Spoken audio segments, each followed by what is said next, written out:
بموال جوزناخا فتاريخ ذكر زخبر مسواتي نسسل زخنه اتزمص كله فتنا كانوا علو እግዚአብሔር ንዮሴፍ ንጽቦ ገርሉ ማለት ንስነት ማለት ወይ ከአጉዝና ማለት እትዝኸበረ መንነት እዩ ሙስሙሉ ጥዕና ካንተለኻ ሙስሙሉ ክፍለ አካላት ካንተለኻ ንፈጣሪ ኸዘክሪ እቲ ሁሉ ዝደልዮ እቲ ሁሉ ዝብህጎ ናይ ንስነት ዕድሜኻ ንዓይ ሃበኒ እቲ ንስነት ክባል ከሎ እቲ ዝኸበረ ሕንቁ ዝኾነ ዕድሜ በስመ አብ ወወልድ ወመንፈስ ቅዱስ አሐዱ አምላክ አሜን سلام سلام فتوات بيت سبيل حندخاتكم أنا እግዚአብሔር ይመስገን نحناየ ንማዓንቲ ድማ ንእስነት ንአምላኽ ዝብል ርእሲ ሒዝና መጽና ኣለና ንስኻትኩም ሰብስክራይብ ሼር ላይክ እንዳግበርኩም ምሳና ክጸንሑ ብስም እግዚአብሔር ንጽውዕ ኣብ መጽሓፍ መክብብ ምዕራፍ 12 ካብ ቁጽሪ 1 ከም ዝይብል ክፉኣት መዓልታት እንተይ መጻ ደስ ኣየብሉን እትብለሉ ዓመታት ከዓ እንተይ ቀረበ ብመዋዕል ግቡዝናኻ ንፈጣሪኻ ዘክሮ بموال جوزناخا فتاريخ ذكره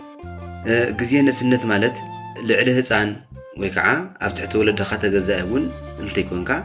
عندنا ون زليل كا شماغل مالت بسبت العال بسبت مرحم بسبت قطة أنت يكونكا بعل خانة بعل خا أبتون العدمة ويكعا بعل خانة بعل خا أبتمرح العدمة أبز جزية زي كم دستخا أبتخون اللي جزية فتاريخ ذكر يبي التقال مالتي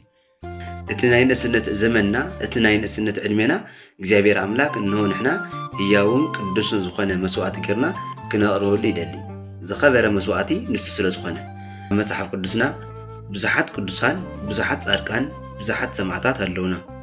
غنا بنسنتهم ويكع امنسنت علميهم عرسهم ان እግዚአብሔር يحلفهم زهو معناتهم ابتنم تدانيال كمعرف حد جميل كان تدارينا يكوننا ناي نبي دانيالن مسلستيو مصاناتن ويكع انانيا ازاريا مسائل تاريخهم الركب زو مصانات ياتهم ويكع زمن اسيزياتهم غنا اب حصاننتهم غزي اب እግዚአብሔር ዝነበሮም ተአማንነት ዛዓበየ ስለዝኾነ ናብጣኦት ስገዱ ኣብስተውሃል ግዜ ናብጣኦት አይንሰግድን ንዓና ንኹላትና ዝፈጠረ ሓደ አምላኽ ኣሎ ንዕኡ ጥራሕና ንሰግድ ኢሎም ብእምነት እስካብና ሓዊ ክቃጸሉ ዝወጽሑ ወይከዓ እስካብና ሓዊ ካኣቱ ዓርሶም ሕሊፎም ዝሃው ቅዱሳን እዮም እግዚአብሔር ድማኒ ከምቲ ዝኣመንዎ እንሆ እሙን ኮይን ተረኺቡ ካብቲ ሓዊ ኸፍት መከራ ኸልዕኖም ከለን ንርኢ ማለት እዩ እንደገና እውን ኣብ ዘፍጥረት ከም ድረኾ ናይ ቅዱስ ዮሴፍ ታሪክ እውን ረክብ ዮሴፍ ገና ኣብ ህፃንነቱ ኣብ ንእስነቱ ዓርሱ ምስ እግዚአብሔር ገይሩ ወይ ከዓ ዓርሱ ምስ እግዚአብሔር ተመሓዚው ዝጓዓዝ ዝነበረ ሰብ እዩ እዚ ሰብ እዚ ኣሕዋቱ ናብ ባርነት ናብ ዘይፈልጥ ዓዲ ናብ ባርነት ናብ ስደት ክሸጥዎ እንተለው ቅዱስ ዮሴፍ ግን ኣብቲ ስደት ኣብቲ ባርነት ኣብቲ ግዛት እግዚአብሔር አምላክ ኣብ ልቡ አንጊስዎ ነበረሞ እግዚአብሔር ግን ኩል ቦታ አይተፈለን ኣብ ቤት ማእሰርቲ ካኣቶ እንተሎ ምስኡ ኣብ ቤት ማእሰርቲ ይነብር ነበረ ኣብ ቤት መንግስቲ ኾጽን ከሎ ምስኡ ኣብ ቤት መንግስቲ ነበረ እግዚአብሔር እውን ማለት እዩ ስለዚ ኣቦና ቅዱስ ዮሴፍ ኣብ ንእስነቱ ዕድመ ዓርሱን እግዚአብሔር ሕሊፉ ዝሃበ ወይ ከዓኒ እቲ ናይ ንእስነቱ ዕድሚኡ ንእግዚአብሔር መስዋዕት ገይሩ ዝሃበ ቅዱስ ኣቦ ስለዝኾነ እግዚአብሔር አምላክ ኣብ ህይወት ኩሉ አይተፈለን ካብ ዝመጽእ ካብ ብዙሕ ዓይነት ፈተና እውን እግዚአብሔር አምላክ አናገይፍዎ እቲ ዝመጽእ ኩሉ ፈተና እኳ ንባዕሉ እግዚአብሔር ንዮሴፍ ንጽቡቕ ገይሩሉ ማለት እዩ ንጽቡቕ ገይሩሉ ስለዚ እቲ ናይ ንእስነት ዕድሜኻ ንእግዚአብሔር መሃብ ማለት እቲ ዝኸበረ ውህብቶ ንእግዚአብሔር መሃብ ማለት እዩ ናይ ንእስነት ዕድሜኻ ወይ ከዓኒ ናይ ግቡዝና መዋዕልካ ንዓይ ሃበኒ ወይ ከዓ ንዓይ ዘክረኒ ክብል እንከለ እግዚአብሔር አምላክ ታይ ማለት እዩ እቲ ዝኸበረ ውህብቶ እቲ ዝኸበረ መስዋዕቲ ንዓይ ሰውእለይ ማለት እዩ ንእስነት ማለት ወይ ከዓ ግቡዝና ማለት እቲ ዝኸበረ መንነት እዩ ህፃን ድሕር ኮይንካ ወይ ከዓ ኣብ ትሕቲ ወለድኻ እንድሕዳ ኣለኻ ኮይንካ ብወለድኻ ስለትግናሕ ዓርስኻ ምንም ክትገብር ትኽእልነኻ ወይ ከዓኒ ብባዕልኻ ክትገብሮ ትኽእል ነገር የለን እዩ ኣብ ትሕቲ ወለድኻ ስካዕ ዘለኻ እንደገና ካብ ንእስነት ሓሊፍካ ሽማግለ ኣብ ትኾነሉ ግዜ እውን ብባዕልኻ ምንም ክትገብር ትኽእልነኻ ዘለዓለካ ኣካል ከድልየካ እዩ ዝጎተካ ኣካል ከድልየካ እዩ ብዙሕ ነገር ዝገብረካ ኣካል ከድልየካ እዩ እንዲያም ኣብቲ መጽሓፍታ እዩ ዝብል ክፉኣት መዓልትታት እንተይ መጻ ደስ ኣየብላን እትብለሉ ዓመታት ከዓ እንተይ ቀረበ ይብል ክፉኣት መዓልትታት ማለት እዩ ኣይምችወንን ጸጊምኒ ሓሚመ ደኺመ እትብለሉ ግዜ እንተይ መጸ እንሆ ዝኾነ ይኹን ምኽንያት እትቐርበሉ ግዜ እንተይ መጸ ምስ ሙሉእ ጥዕና ከንተለኻ ምስ ሙሉእ ክፍለ ኣካላት ከንተለኻ ንፈጣሪኻ ዘክር ይብል ስለዚ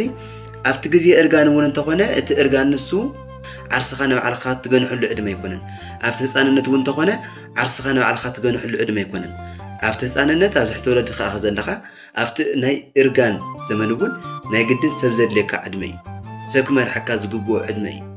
ባዕልኻ ናብ ደስታኻ ትኸደሉ ዕድመ ኣይኮነን ስለዚ ግን እቲ ካብ ህፃንነት እውን ልዕል ዝበለ እቲ ካብ እርጋን እውን ትሕት ዝበለ ዕድሜኻ እቲ ባዕልኻ ከም ደስታኻ ጌርካ ክትውንኖ ትኽእል መንነትካ ንእግዚአብሔር ኣምላክ ዘክረሉ ወይ ከዓ ንእግዚአብሔር ኣምላክ ኣገልግለሉ ይለና ማለት ንእስነት ኩሉ ደላይኡ እዩ ንእስነት ወይ ከዓ ንግቡዝና ዘመን ዘይደልዮ ነገር የለን ስለዚ እግዚአብሔር እንታይ ይብል እቲ ኩሉ ዝደልዮ እቲ ኩሉ ዝብህጎ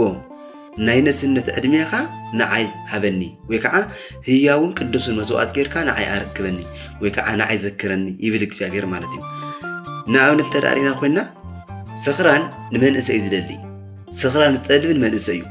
እቲ ቀንዲ ዝጠልዎ ማለት እዩ እንደገና በኣስ ዝጠልብ ንመንእሰይ እዩ ብዓብዩን እቲ ዝኸፍአን ከዓኒ ኩናት ዝጠልብ ንመንእሰይ እዩ እዚ ዓለም እዚኣ ዝጠልብ እውን ንመንእሰይ እያ ስለዚ እዚ ኩሉ ነገር ንመንእሰይ ዝደሊ እንድሕር ኢልና ኮይና እግዚአብሔር ኣምላክ ከዓኒ እዚ ኩሉ ነገር ሓሊካ ለምሳሌ እቲ ንስኽራን ክትወዝ ግባእካ ዝነበረ ግዜን ሰዓትን እንሆ ናባይ መስዋዕት ትገብሮ ንስኽራን እምቢልካ ንዓይ መስዋዕት ጌርካ ትግዜ ንሱ ንዓይ ሃበኒ ይብለና እግዚአብሔር ኣምላክ ከዓኒ እንደገና እቲ ናብ ሓጢኣት ናብ በኣሲ እትኸደሉ ዝነበረ ዕድሜኻ ወይ ከዓ እቲ ናብ ሓጢኣት ናብ በኣሲ እትኸደሉ ዝነበረ ግዜኻን ሰዓትካን ንሓጢኣት እምቢ ንበኣሲ እምቢልካ እቲ ግዜ ነቲ ሰዓት ንሱ ንዓይ ንእግዚአብሔር መስዋዕት ጌርካ ሃበኒ ንዓይ ኣገልግለሉ ንዓይ ዘክረሉ ይብል እግዚአብሔር ማለት እዩ ስለዚ እቲ ንእስነት ክበሃል ከሎ እቲ ዝኸበረ ዕንቁ ዝኾነ ዕድመ እዩ ስለዚ እግዚአብሔር እንታይ ይብል እቲ ዝኸበረ መንነትካ ንዓይ ሃበኒ ይብል እዚ ግዜ እዚ እዚ ዕድመ እዚ ንእግዚአብሔር ኣምላክ ዝግባእ ዕድመ እዩ ምክንያቱ እቲ ናይቲ ዕድመና በዓል ዋና እግዚአብሔር ስለ ዝኾነ እቲ እግዚአብሔር ኣምላክ ዝሃበና ዕድመ ንኻሊእ መፃወቲ ክንገብሮ ይግባእ እቲ እግዚአብሔር ኣምላክ ዝሃበና ዘመን ንኻሊእ ንስኽራን ንዕብዳን ንበኣሲ መጫወቲ ክንገብሮ ኣይግባእ ኣብ ዘይኮነ ቦታ ክነባኽኖ ይግባእ ስለዚ ኣብ ግዜ ጉብዝናኻ ኣብ ግዜ ንእስነትካ ፈጣሪኻ ዘክር ይዝብል እሞ ግዜ ንእስነትና ብዝግባእ ክንጥቀም ንእግዚአብሔር ኣምላክ ክነኽብረሉ ኣብ ቤት እግዚአብሔር ክነብረሉ ይዝግባእና ስለ ሰማዕኹምኒ እግዚአብሔር ይስማዕኩም ወስብሐት ለእግዚአብሔር